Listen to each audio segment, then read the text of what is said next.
सुशासन तिहार छत्तीसगढ़ सरकार का एक ऐसा अभियान है। मुख्यमंत्री विष्णुदेव साय के नेतृत्व में पंचायत स्तर पर इसके कार्यक्रम हो रहे हैं। पहले और दूसरे चरण के बाद अब सुशासन तिहार का तीसरा चरण शुरू होने वाला है। इसे लेकर अन्य योजनाएं बनाई जा रही हैं, लेकिन उससे पहले ही प्रदेश में सियासत भी शुरू हो चुकी है। एक रिपोर्ट देखिए। छत्तीसगढ़ में 8 अप्रैल से सुशासन तिहार की शुरुआत हुई, जो सरकार की ओर से जनता की समस्याओं के त्वरित समाधान के लिए आयोजित एक पहल है। इस अभियान के तहत पंचायत स्तर पर दर्ज शिकायतों के त्वरित निराकरण पर सरकार का फोकस है। पहले चरण में आवेदन लिए गए, दूसरे चरण में निराकरण चल रहा है। अब 5 मई से 31 मई तक तीसरे चरण के समाधान शिविर आयोजित होंगे। छत्तीसगढ़ में मनाया जा रहा सुशासन तिहार, जनता की समस्याओं का त्वरित समाधान। सभी जिलों के कलेक्ट्रेट में लगाए जा रहे शिविर। पहला चरण पूरा, दूसरे चरण में चल रहा निराकरण।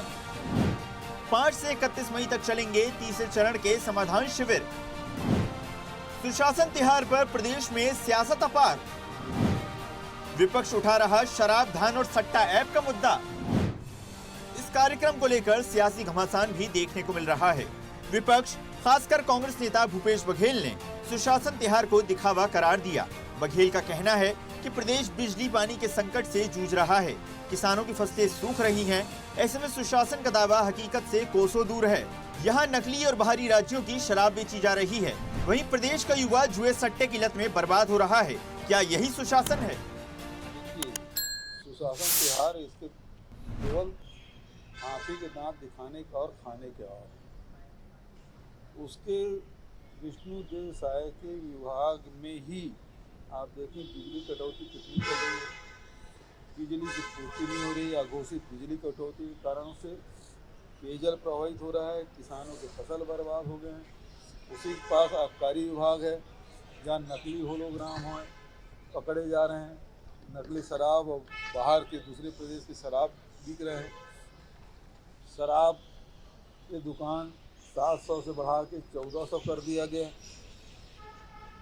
और अवैध उत्खनन कितने हो रहे हैं, चाहे वो रेत का हो, चाहे वो कोयले का हो, सारे उसके जितने विभाग हैं उसकी स्थिति बहुत ही खराब स्थिति है। और दूसरी बात है कि सट्टा जुआ खेले जा रहे हैं, पकड़े जा रहे हैं। अब महादेव के बाद गजानन सट्टा आ गया, दूसरे भी सट्टे यहाँ हो रहे हैं। ड्रीम 11 भी चल रहा है। तो यहाँ के छत्तीसगढ़ के युवाओं को शराब में और जुआ सट्टा में बर्बाद कर देना चाहते हैं। वहीं पूर्व सीएम भूपेश बघेल के सुशासन तिहार पर दिए गए बयान को लेकर सियासत तेज हो गई। डिप्टी सीएम अरुण साव ने सुशासन तिहार को जनहित की महत्वाकांक्षी पहल बताया।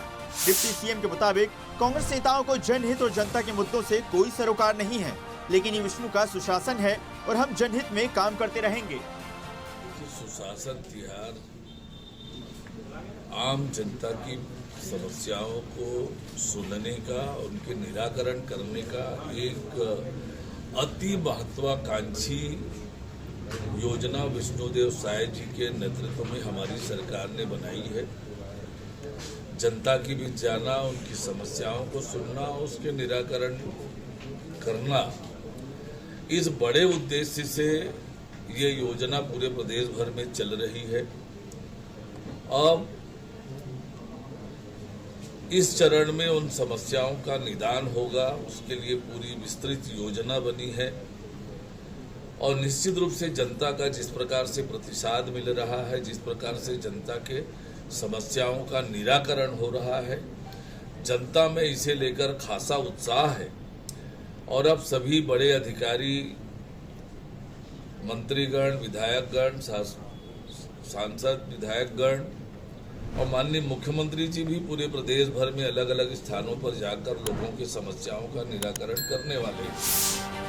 कुल मिलाकर सुशासन तिहार जहां सरकार के लिए जनता के बीच अपनी छवि मजबूत करने का प्रयास है, तो वहीं विपक्ष से सियासी नाकामी का प्रतीक बताकर हमलावर है। ये सियासी तकरार छत्तीसगढ़ की राजनीति में आने वाले समय में और भी तेज हो सकती है।